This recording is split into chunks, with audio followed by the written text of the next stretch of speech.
আসসালামু আলাইকুম প্রিয় দেশবাসী। বাচ্চাদের আইসললি খাওয়ানোর আগে একটু দেখে বুঝে শুনে খাওয়াবেন। দেখেন একবারে পাতলা একটা পানি আইসললি পানি যেটা আপনার সেইটা দেখেন কিভাবে ঘন হয়ে যায়। একটু দেখেন আপনারা, একটু লক্ষ্য রাখেন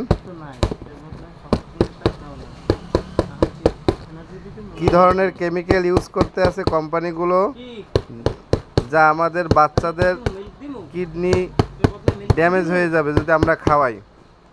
তাই সবাইকে অনুরোধ করতেছি বাচ্চাদের যাতে এই ধরনের প্রোডাক্ট না খাওয়ানো হয়। দেখেন আপনার ফুল ঘন হয়ে গেছে, সেই হালকা পাতলা পানিটা ঘন হয়ে গেছে। কী ধরনের কেমিক্যাল, যা কিছুদিন পরে কেটে যায়, আবার সেটা লাড়া দিলে আবার সেই ঘন হয়ে যায়। আসসালামু আলাইকুম। দেখুন সবাই।